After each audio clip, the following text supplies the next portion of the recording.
फेरे, हमारी नयिका कोई अबला नारी नहीं है। वो एक शिकारी है, कुशल और नीदर, अपने परिवार की रक्षा करती है एक ऐसी दुनिया में जो भुखमरी के किनारे पर है। एक ऐसी दुनिया जहां इंसान पृथ्वी के जादुई राज्य और उसके परी निवासियों से डरते हैं। जीवन रक्षा का एक अनजाना काम, जंगल में एक भेदिया को मारना, फेरे को इस जादुई राज्य में धकेल देता है। यूस एक भयानक प्राणी अपने अपराध की कीमत चुकाने के लिए ले जाता है, और इस तरह पृथ्वी के दिल में उसकी यात्रा शुरू होती है, सुंदरता, खतरा और प्राचीन जादू की भूमि। पृथ्वी के जादुई राज्य में ले जाई गई फेरे खुद को स्प्रिंग कोर्ट में पाती है, एक ऐसी जगह जो जीवित सुंदरता और जादू से भरी है। उसका पकड़ने वाला टामलिन एक हाइफे है जो एक भयंकर श्राप से बंधा है, एक भयानक रूप में फंसाया गया। वो एक सौदे में फंसा हुआ है जिसे वो पूरी तरह से नहीं समझता है।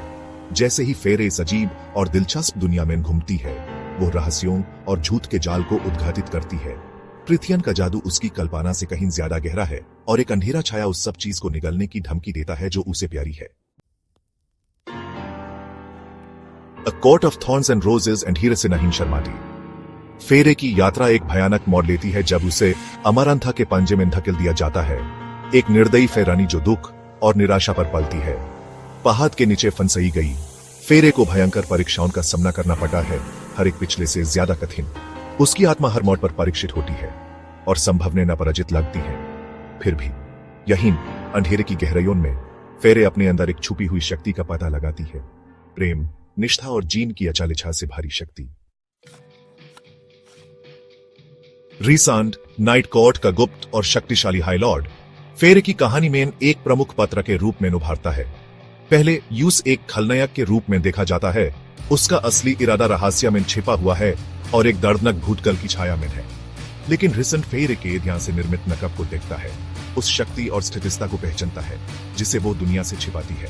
वो उसका असंभव सहयोगी बन जाता है, उसके सबसे अंधेरे समय में नशा की कीड़ा। उनका संबंध गंभीर और अनस्वदानिया एक प्रेम कहानी के लिए मंच तैयार करता है जो सब कुछ पुनर्परिभाषित करेगा। भाग 5, टामलिन का पतन रक्षक से पकड़ने वाला।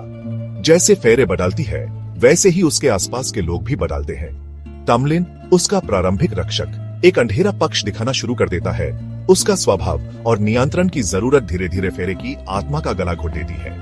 प्रेम और आकर्षण के बीच की रेखाएं धुंधली होने लगती हैं, जिससे फेरे उस सब पर सवाल उठाने लगती है जिसको वो कभी सच मानती थी। एक वीरता पुरुष से नियंत्रक उपस्थिति तक, टामलिन का उतरन प्रेम की जटिलताओं और अनियंत्रित शक्ति के खतरों को उजागर करता है। यह एक कठोर स्मारक के रूप में काम करता है कि जो लोग रक्षक के रूप में दिखते हैं वो भी अंदर गहरे में अंधेरा छिपा सकते हैं। भाग 6, वेलारिस में प्रेम और युद्ध परिवार मिलना। वेलारिस नाइट कोर्ट का गुप्त शहर फेरे के लिए एक शरण स्थल बन जाता है। यहाँ यूस स्वीकार संबंध और एक प्रेम मिलता है जो यूस सचमुच शक्ति देता है। रीसेंट और उसका अंदरूनी मंडल उसका परिवार बन जाता है। हर सदस्य अपने भूतकाल के जख्मों को लेकर फिर भी निष्ठा और प्रेम से एकजुट होता है। वेलारिस युद्ध के किनारे पर दुनिया में आशा और स्थितिस्था का प्रतिनिधित्व करता है। यह प्रेम की शक्ति, निष्ठा और अकल्पनीय अंधेरे के बावजूद मानव आत्मा की स्थिर शक्ति का प्रमाण है। भाग 7, a court of mist and fury series का दिल। A court of mist and fury वही है जहां सीरीज सचमुच उड़ती है।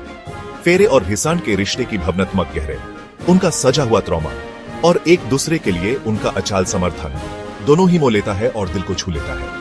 यह किस अपेक्षाओं को तोड़ती है, प्रेम की जटिलताओं, बलिदान और एक ऐसी दुनिया में पहचान के लिए संघर्ष में डुबकी लगाती है जो आपको तोड़ने के लिए दृढ़ है। सच कहूं तो यह चरित्र विकास और विश्व निर्माण में एक मास्टर क्लास है जो पाधने वालों को निशांस छोड़ देती है और ज्यादा के लिए ललायत करती है।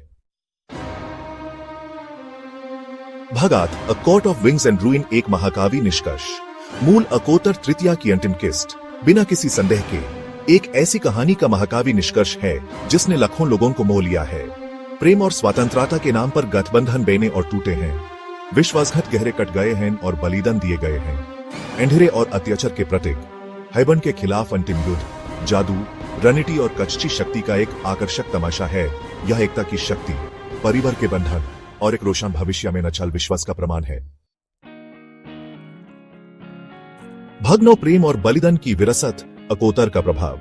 एकोतर सिर्फ एक काल्पनिक प्रेम कथा श्रृंखला से ज्यादा है, या अपनी आवाज ढूंढने, अपनी शक्ति को अपनाने और उसके लिए लड़ने के बारे में एक कहानी है जिसमें आप विश्वास करते हैं, चाहे विघ्न आपके खिलाफ क्यों ना हो। सारा जे मार्स ने एक ऐसी दुनिया बनाई जो जादुई और संबंधित दोनों है, ऐसे चरित्रों से भारी है जो दोषी, जटिल और पूरी तरह से अविस्मरणीय है। सीरीज ने दुनिया भर के पढ़ने वालों के साथ प्रतिध्वनित किया है, मानसिक स्वास्थ्य रिश्ते और अपना खुशहाल अंतिम ढूंढने की शक्ति के बारे में महत्वपूर्ण बातचीत को छेड़ दिया है, चाहे वो कितना भी अपरंपरागत क्यों न हो।